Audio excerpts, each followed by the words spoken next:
Salut à toi, bon dimanche matin et bienvenue sur RDBM. Ouais, écoute, il fait froid, j'ai mis la petite veste Top Mecha. Écoute, je l'ai gagné, et ben je la porte. Et moi, ça me va bien. Bon, le scooter Vespa 125 GTR est parti. Donc, c'est assez cool. On l'a fait, on l'a essayé, on l'a livré. Écoute, moi j'ai de la place, j'ai un peu plus de place et surtout plus de temps pour aller travailler sur la 4 cylindres turbo. Bon, on a fait des choses un petit peu chronophages. Ouais, c'est un terme barbare pour dire que ça te les brise. Non, je plaisante, pour dire que ça prend du temps. On a fait du sur-mesure. D'ailleurs, tu vois, il y a un petit schéma là. Pourquoi? Parce que je travaille sur des pièces. Alors ça, c'est de la pièce d'origine. Ça, c'est un peu la même. Ça, c'est les commandes d'accélérateur. Je suis en train de travailler dessus. Je vais t'expliquer. Avant ça, je te montre.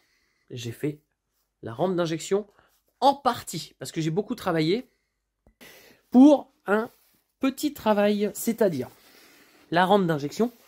Toujours le 1,6 litre turbo injection multipoint. La rampe d'injection, ça y est, elle commence à prendre forme. Alors, elle est déjà un petit peu... elle est intégrée au niveau des injecteurs. Évidemment, elle va recevoir bientôt son arrivée en carburant.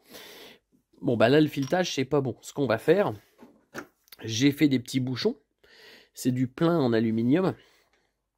Je vais venir les souder comme ça au TIG aluminium pour rendre étanche.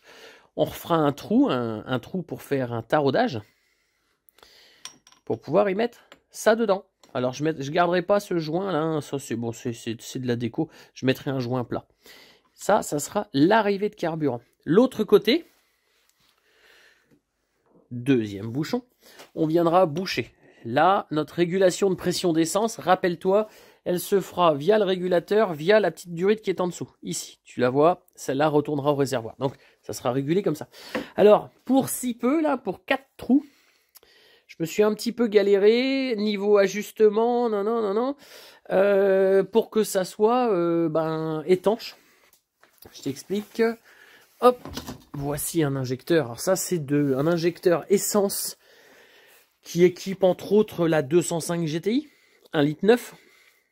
Chaque couleur, à peu près, te donne des débits. Donc c'est comme ça qu'on les reconnaît. Après, la référence qui est marquée dessus, tu cherches un petit peu, ça change de débit. Celle-ci venait de la Volvo 5 cylindres, mais ils sont pas mal. Alors j'aurais préféré 4 jaunes, mais j'ai pas. Ceux-là ont un débit un petit peu moindre, je crois. Enfin, ça, on gérera après. De toute façon, c'est toujours le même type de montage, ce type d'injecteur-là. Bon, ce côté-ci, il manque le joint. Ici, il est un petit peu détruit. D'ailleurs, l'aiguille, je sais pas si tu vois, elle est cassée. Donc ça, c'est un injecteur qui me permet de faire des essais. Comme ça, s'il tombe par terre, c'est pas trop la catastrophe. Alors, il a fallu... Chacun fait comme il veut. Moi, j'ai encore fait... Alors ça, je ne l'ai pas fait pour toi, je l'ai fait pour moi. Hop, t'es installé. Pour... Attends, bouge pas, tu me vois pas. On s'en fout que tu me vois pas, mais... Ouais.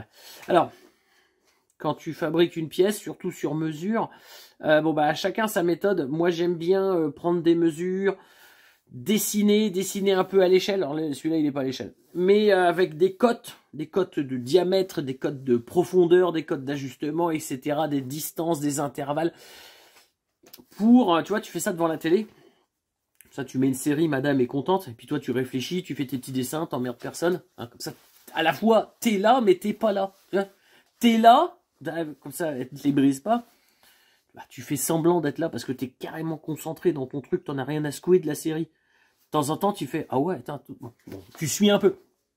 Et comme ça, des fois, tu fais des plans et puis tu changes avant de travailler directement sur ta pièce. Alors, ces types d'injecteurs-là, il va y avoir entre 1 bar 5 et 3-4 bars, là, 3 bars, on va dire, de ce côté-ci, qui va pénétrer, qui vont envahir l'injecteur. Et cette pression d'essence, ça va être maintenue que par le petit joint torique ici. Donc déjà, le diamètre ici, bon, je ne l'ai pas inventé, hein. Hop, excuse-moi. Je l'ai comparé avec le diamètre des trous de la Volvo. Hop, ça va comme ça. Tu vois? Ça va comme ça. C'est tout. C'est juste étanche parce que le joint torique fait son taf. Parfois, il y a une agrafe, mais l'agrafe, elle est là que pour maintenir l'injecteur lors du démontage. Ton injecteur, il va être plaqué comme ça. Ta rampe est tenue. Bon, ta culasse, elle, ou ta pipe, elle va pas se barrer. Tout ça, c'est tenu et ton injecteur est en sandwich dedans. Donc, ce qui est important, c'est le diamètre du trou ici. Le diamètre extérieur. Donc là, on était parti sur un diamètre 14. Pour que l'injecteur, il se retrouve ici. Il lui faut un trou d'arrivée d'essence. Bon, bah là, c'est pareil, je ne l'ai pas inventé. J'ai mesuré celui qu'il y a dans la Volvo, 4 mm. On peut augmenter un petit peu, mais 4 mm sous 3 barres, c'est quand même un débit de dingo comparé du tout petit trou qui est de l'autre côté. Donc ça sert à rien de faire un trou, de faire 14 sur toute la longueur. Ça sert à rien. D'ailleurs, ça peut poser problème. Et ensuite, il a fallu que je détermine l'intervalle. Donc j'ai mesuré sur le véhicule, t'as pas deux bagnoles pareilles, l'intervalle entre deux injecteurs. Et là, tu remarques qu'entre le 1 et le 2, il y a un intervalle de 90 mm. Entre le 3 et le 4, 90 mm. Mais entre le 2 et le 3, 87 mm. Et à 3 mm, tu l'as dans le cul. Si jamais tu as fait 999, t'es mort. Donc, 3 intervalles pour 2 injecteurs. Bah écoute, moi, des trucs comme ça, plutôt que de me prendre la tête, je fais des mesures, je fais des dessins, je calcule, je mesure, je réfléchis et tout, quoi. Donc voilà, ça, j'ai fait ça calmement hier soir. Aujourd'hui, perceuse sur colonne. Écoute, on va aller voir à quoi ressemble cette pièce. Pèse, hop, t'es là. Ouais, c'est cool. Alors, attends, je te pose. Hop, attends. Je rappelle, la pièce est là. Donc, ce que je vais faire, je vais l'enlever. Ah ouais, je suis désolé, je suis obligé de te poser. Hop. Tac. Hop. Je démonte les injecteurs. Ceux-là, je ne les fais pas tomber parce que je vais en avoir besoin. Hop. Tiens, là, regarde, celui-là, ici, contrairement à l'autre, tu vois, là, il y a un problème. Hein. Ici, il manque la partie du joint parce que tu te retrouves avec un joint torique ici, un joint torique ici, un peu un élément pare-flamme en plastique qui protège l'injecteur, on va dire. Et donc, voilà la fameuse rampe. Donc, pour l'instant, j'ai pas... Tu me vois là? Moi, je te vois. Tu vois, j'ai pas fait les bouchons filetés. Et puis, j'ai fait 4 perçages. En 14, j'ai fait un léger cône dans le fond pour recevoir le reste de l'injecteur et le trou de perçage. Donc ça, c'est pas mal. Ça, c'est de la balle. Donc comme je te dis, là, c'est tout sale d'ailleurs. Hop, parce que j'ai mis de la graisse. Là, c'est mieux. Ça, c'est hyper chronophage. Bon, bah 4 trous. On va dire 4 fois 1 minute. Mais j'ai mis plus que 4 minutes pour faire ça parce qu'il faut bien mesurer, faire tes petits pointages, faire tes pré-perçages, faire attention, calculer de combien tu descends la perceuse pour le trou de 14, etc. pour essayer de faire 4 paris. Ce qu'on va faire maintenant sur la rampe, c'est souder les côtés, mais pas que. Il va falloir qu'on lui fasse, et encore une fois, je vais les dessiner, des pattes de fixation. Donc, des sortes de plats en aluminium comme ça, qu'on va mettre sur les côtés, pas arrondis, hein, avec un trou, pour venir installer donc la rampe. Rappelle-toi, elle est là. Et on va utiliser ces perçages là, ici, là, pour venir faire une patte de fixation et faire des cales pile poil pour que, une fois qu'on soit serré, la rampe, le but c'est de ne pas écraser l'injecteur. Aucun intérêt. L'injecteur, hop, il est dans sa pipe d'admission à la bonne place en butée mécanique mais pas compressé. Le joint ici fait son boulot d'étanchéité. De l'autre côté, pareil, il est rentré dans la rampe d'injection une distance suffisante et il tient, il est en butée mécanique ici sans forcer. Le but c'est pas de serrer et de comprimer l'injecteur. Il va casser, ça va faire que le gêner. Donc il va falloir faire des cales de réglage. Je vais dessiner tout ça. Ça va bien se passer. C'est juste qu'il faut du temps. Bonnes choses prennent du temps. Hein. Alors, Ce qui me prend du temps aussi également, je suis en train de travailler sur, hop, je te montre, sur le câble d'accélérateur. Alors, il arrive ici, à peu près là, au niveau de la pipe d'admission, il arrive ici. Mon papillon des gaz, il est là, tu vois. D'origine, hop, il y a un bordel un peu comme ça. Hop, ici, là. Pardon, excuse-moi. Voilà, comme ça, tu vois. Donc ça, c'est une sorte de renvoi d'angle. C'est de la balle. Oui, mais non. Alors, l'idée est très bonne. L'idée est très bonne, mais qu'est-ce qu'il faut faire?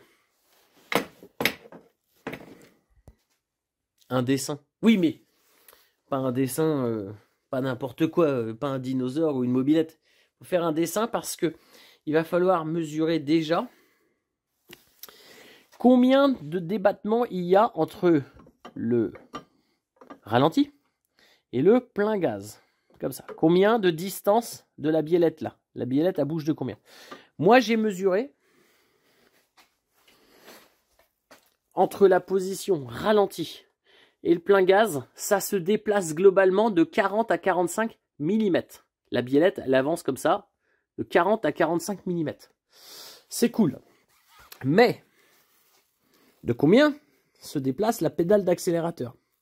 Et ça, je ne peux pas trop changer. Je peux changer, on peut faire ce qu'on veut, mais de combien se déplace là quand je suis au ralenti, comme ça, ou que j'accélère à fond avec la pédale, de combien bouge le câble? 30 mm. C'est-à-dire que là, je suis au ralenti, j'appuie, le câble recule de 30 mm. Je lâche la pédale, le câble recule de 30 mm. Donc là, il faut que, en un mouvement de 30 mm, je me déplace de 45 mm. En une fois, c'est pas une boîte de vitesse, hein. T'es obligé de faire comme ça. Donc là, ça pose pas de souci. Il faut juste calculer d'où mon schéma là, comme ça. Moi, je suis parti dans un premier temps sur du triangle rectangle. C'est beaucoup plus facile. Après, ces triangles rectangles, tu peux les bouger. Mais c'est pour ça que la distance, hop, je prends celui-ci par exemple. La distance entre le centre ici et le câble d'accélérateur, le câble d'accélérateur il est là d'ailleurs, j'ai dit une bêtise. Entre la distance ici et le câble d'accélérateur et entre la distance ici et le carburateur ou le volet des gaz n'est pas la même. Et donc, sur ce modèle-là, je pense que la pédale d'accélérateur a une course très longue pour un volet des gaz qui est assez court. Bon, moi je vais faire l'inverse en fait, à peu près. Et à l'aide de tes cours de l'époque, parce que là tu es sur un triangle rectangle isocèle, que je dise pas de conneries, et ben les 40 et les 30, c'est l'hypoténuse du triangle par rapport à Pythagore. Tu peux calculer les distances, surtout sur un triangle isocèle, c'est facile, les deux distances là sont les mêmes. Et ça ne pose pas de problème que de tourner légèrement, du moment que tu respectes les distances, les distances par rapport au centre, de les tourner légèrement. Ce qui fait que, pour être barbare, pour un stylo, je peux me permettre de garder celui-là là, mais vu que mon câble d'accélérateur il est plutôt dans cet axe-là, c'est ça, et ben c'est de tourner ce triangle-là, et en fait, je vais le faire en rouge, tu vas mieux voir. Et en fait, ça pose pas de problème que de le mettre, par exemple, comme ça. J'ai tourné ma pièce. Donc, à la fin, ce que je vais devoir fabriquer, ça là, je vais fabriquer une pièce, je vais te le faire ici, qui ressemble le centre, tu le vois à peu près, une biellette comme ça, et une biellette comme ça. Câble d'accélérateur ici, commande des gaz, pardon, commande des gaz comme ça. Et là, grâce à mon schéma de base et mes calculs, je peux savoir la distance par rapport au centre, etc. Et là, ça va fonctionner. Alors, comme en modélisme, tu peux faire un système avec plusieurs trous que tu décales. Hein. Voilà, on va faire quand même un système ajustable, réglable. Et après, bon, bah, il faut régler ta gaine, etc. Donc ça, tu vois, rien que ça, c'est des trucs qui prennent du temps. Et ouais, t'es baisé sinon. C'est pas... C'est simple. Quand tu utilises une pièce d'origine, tu la mets, tu la fermes, tu mets tes pièces, tu mets tes ressorts, tes machins, tes câbles, et on n'en parle plus. Sauf que quand tu fabriques tout seul, bah c'est chronophage. Et oui, oui, ça te fait pas chier, mais c'est long. Moi, ça m'intéresse beaucoup, mais c'est long. Donc voilà. Écoute. Bon, ça avance pas à la vitesse que j'aurais voulu. Ça avance pas tout à fait à la vitesse que je t'avais promis. Mais ça avance, ça avance. Attends, regarde un peu quand même. Écoute, c'est pas si dégueulasse que ça. Bon, bah maintenant, il faut que je la remette, voilà. Il faut que je vais la remettre en place avec les injecteurs. Et avec des petits plats en aluminium, je vais commencer à dessiner, là, je vais calmement, des pattes de fixation, des vis. Donc ici, je vais peut-être mettre des tiges ou des vis avec des cales pour que quand je serre à fond, ça ne comprime pas ma rampe et mes injecteurs. Que ça la tienne en place. Il y aura environ 3 bar 5 de pression dans la rampe. Il y aura environ jusqu'à 1 bar 5 de pression de suralimentation qui vont avoir tendance à me pousser les injecteurs. Ce sont pas des pressions extrêmes. C'est pas 1 bar 5, 3 bar 5, c'est pas du tout extrême. Néanmoins, on va essayer de faire des pièces qui fitent bien, qui soient à peu près correctes. Et puis, on va s'en sortir. Écoute, hein. Bon, et alors, par rapport à dimanche prochain, je vais, pas tout à fait, mais m'absenter quand même un petit peu. Il y aura du monde à la maison, tu penses bien, c'est que moi qui m'absente. Parce que je te le dis pas. Je t'ai rien dit. Je t'en parlerai en temps et en heure. Et donc voilà, c'est de la balle. Tu me fais confiance? J'ai confiance? Je vais y arriver? Putain. Moi, je te dis à dimanche prochain. Merci pour ta patience.